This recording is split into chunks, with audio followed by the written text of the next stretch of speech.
अस्सलाम वालेकुम and hello everyone, welcome back to my channel. आज की इस वीडियो में मैं आपके साथ अपने कुछ डेली की क्लीनिंग हैबिट्स शेयर करूंगी और साथ में कुकिंग भी। तो लेट्स गेट स्टार्टेड। और वीक में 2 से 3 दफ़ा मैं अपने फेस की अच्छी तरह से क्लिनजिंग भी करती होती हूँ फ्रेश अप होने से पहले। इससे ये है कि आपकी स्किन जो है बहुत साफ़ सुथरी रहती है।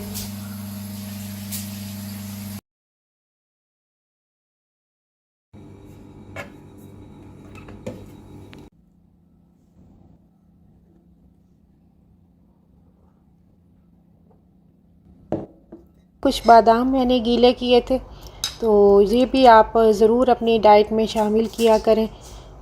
इसका ये छिलका सा उतार के तो आप सुबह निहार मुँह लें। ये आपकी स्किन के लिए, आपके बालों के लिए, आपकी आई साइट के लिए बहुत ज़्यादा फ़ायदेमंद है। और अपने बच्चों की डाइट में भी ज़रूर ये डेली शामिल करें।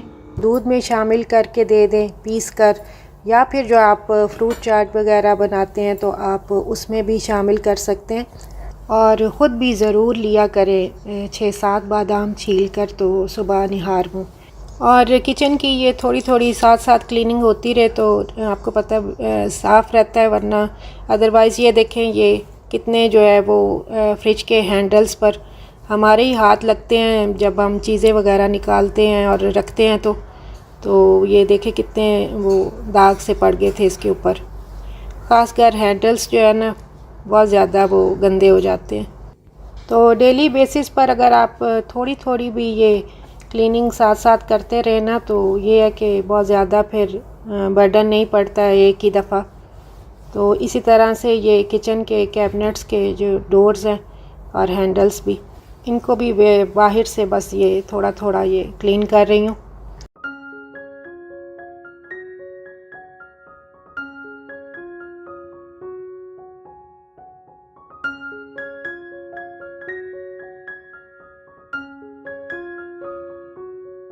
तो ये डिश रैक मैंने हटाया, आज मैंने इसके नीचे ये सारा क्लीन करना था, क्योंकि बर्तन वगैरह वॉश करके तो हम ऊपर रखते रहते हैं, तो वो नीचे वाला जो है ना वो जगह काफ़ी अब डर्टी हो गई थी। साथ ही मैंने वॉल को भी अच्छी तरह से इसी स्कॉच ब्राइट के साथ जो है वो वॉश कर लिया। और ये ग्लास का स्टैंड है, इसको भी मैंने अच्छी तरह से वॉश किया और इस कॉर्नर को अच्छी तरह से पानी से क्लीन करके तो ग्लास के स्टैंड को उधर कॉर्नर में रख दिया। और ये डिश रैक को मैंने ये टूथब्रश की मदद से जो है ना अच्छे से इसको क्लीन किया।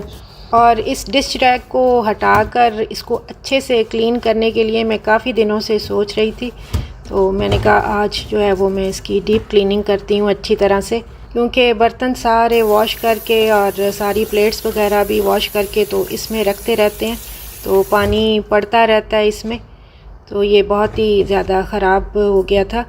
तो अब देखें मैंने ये अच्छे से इसको वॉश करके तो सारी प्लेट्स वगैरह फिर मैंने सेट करके रखी। और इसी तरह से अगर डेली रूटीन में थोड़ी थोड़ी क्लीनिंग करते रहें तो फिर ये है कि आप बहुत ज़्यादा थकते भी नहीं हो और किचन भी नीट क्लीन रहता है। किचन के बर्तन भी फिर जो भी थे वो भी साथ साथ वॉश करती रहती हूँ। और इसी तरह से ये किचन के सिंक को भी 2-3 दफ़ा रात को भी और दिन में भी जब आप खाना वगैरह बर्तन वगैरह वॉश कर लेते हैं तो फिर इसको भी अच्छे से वॉश करके तो नीट क्लीन कर लेती होती हूँ।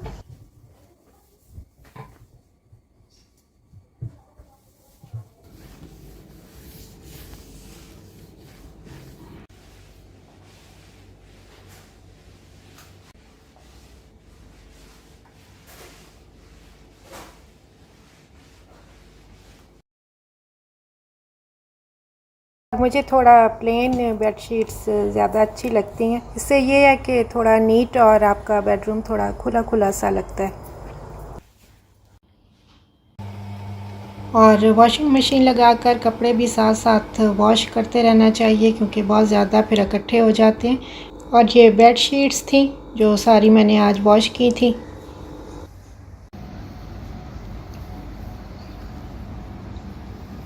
और साथ में दूसरे कपड़े भी थे, इसलिए फिर मैं बेड शीट्स को इस तरह से तय कर कर स्टैंड के ऊपर डालती होती हूँ।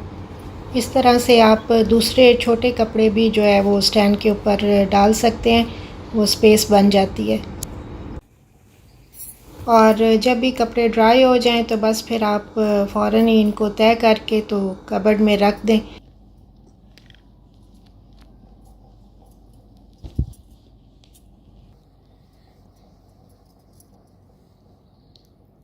और ये फिर जी मैंने एक रात पहले ही चिकन जो है वो मैरिनेट करके रखा था। इसमें मैंने सारे बेसिक स्पाइसेस डाले थे और जिंजर गार्लिक और थोड़ी सी ये फ्रेश योगर्ट और ऑलिव ऑयल डाल के तो मैंने ये मैरिनेट करके तो रख दिया था। तो अब मैं ये बनाने लगी हूँ।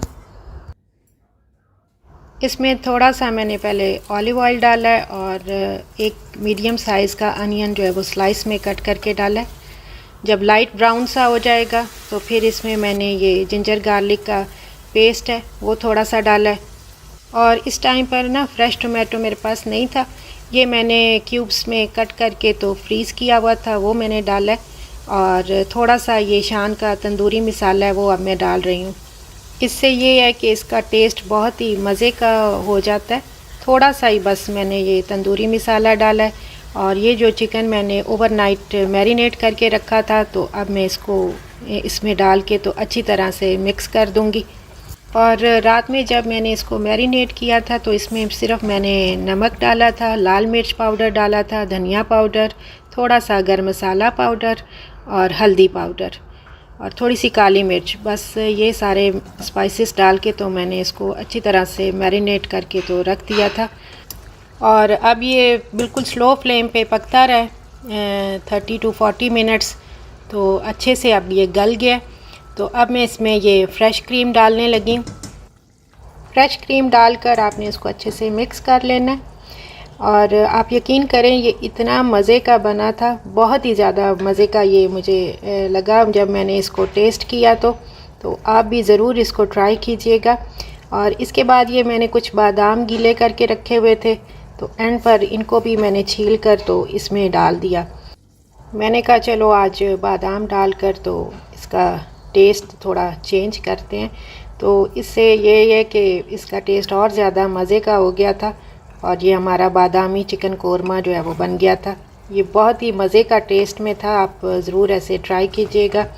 एंड पर भी थोड़े गार्निश के लिए मैंने फिर ऊपर सब्ज़ धनिया और ये बादाम ही डाले थे और थोड़ी सी ये मैंने ग्रीन चिलीज़ ऊपर डाली थी। तो ये देखिए जी हमारा मज़ेदार सा बादामी चिकन कोरमा रेडी हो गया। ये मैंने हस्बैंड के लिए स्पेशल जो है वो रेडी किया था। ऊपर बस मैंने एंड पर थोड़ा सा गरम मसाला डाला था। और इसके बाद जी ये जिंजर गार्लिक का पेस्ट जो है वो मैंने रेडी करना था। इसके लिए मैंने ये पहले से ही छील कर रखा हुआ था। तो अब मैं इसका ये पेस्ट बनाकर तो छोटे छोटे इसके क्यूब्स बनाकर तो फ्रीज़ कर लूँगी। और इसमें थोड़ा सा ये मैं ऑलिव ऑयल डाल रही हूँ और थोड़ा सा पानी डाल के तो मैं इसको अच्छे से ब्लेंड कर लूँगी।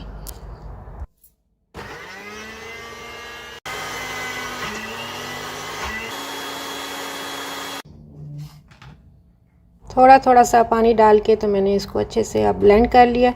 तो इसमें अब मैं डाल के तो छोटे छोटे से क्यूब्स शेप दे दूँगी। तो फिर जब ये फ्रीज़ हो जाएगा तो फिर इसको क्यूब्स में कट करके तो मैं जो है वो फूड स्टोरेज बैग है उसमें रख लूँगी। या फिर आप इसे ज़िप लॉक बैग में छोटे छोटे क्यूब्स जो है वो फ्रीज़ कर सकते हैं।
तो यहाँ पर जी ये मैं मटन यखनी पुलाव बना रही हूँ हस्बैंड के लिए, और इसमें ज़्यादातर मटन की बोन्स थी जिनको मैंने अच्छी तरह से बॉईल करके उसकी यखनी बना ली थी।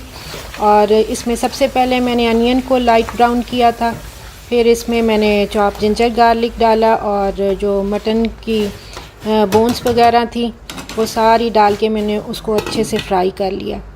इसके बाद फिर मैंने ये स्पाइसेस वगैरह डाले थे, और बच्चों को आलू और मटर बहुत ज़्यादा पसंद है तो वो भी मैंने ज़्यादा डाले इसमें। और अब मैं ये यखनी डाल रही हूँ, और ये चावलों के हिसाब से मैंने ये सारी डाल दी थी। और चावल मैंने पहले ही जो है वो गीले करके रख दिए थे अच्छी तरह से वॉश करके। और ये बासमती राइस है। यखनी डालने के बाद जब पानी में थोड़ा सा बॉयल आ जाएगा तो बस फिर इसमें ये राइस मिक्स कर देंगे। असल में ये यखनी पुलाव जो है वो हस्बैंड को भी बहुत ज़्यादा पसंद है, और बच्चे भी आलू मटर डालने की वजह से बहुत शौक़ से खा लेते हैं।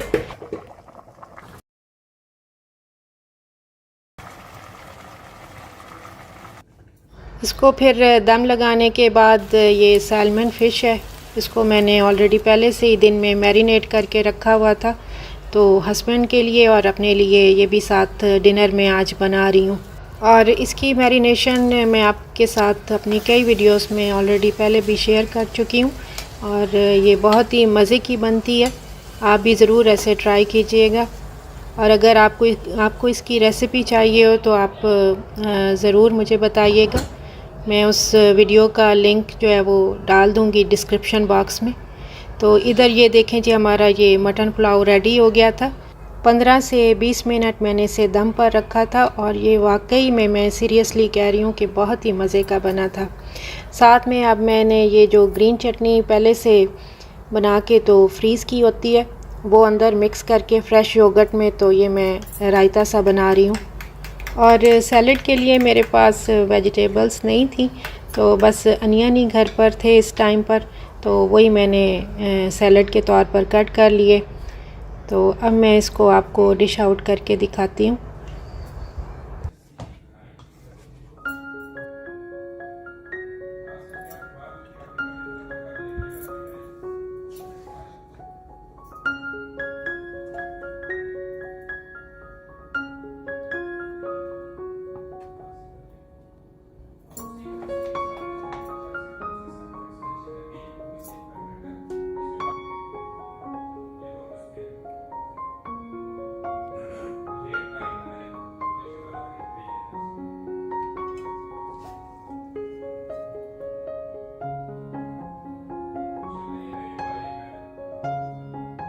और ये सालमन फ़िश के साथ तो मटन पुलाव बहुत ही मज़े का लगा था, और इसमें बहुत ही मैंने कम ऑलिव ऑयल डाला था मटन पुलाव में। मटन का अपना भी जो है वो जो घी था वो निकल आया था बोन्स की वजह से। मिलते हैं फिर इंशाल्लाह ताला नेक्स्ट वीडियो में। आप सब के लिए बहुत बहुत दुआएं, और मुझे भी दुआओं में याद रखिएगा। ओके जी, अल्लाह हाफ़िज़।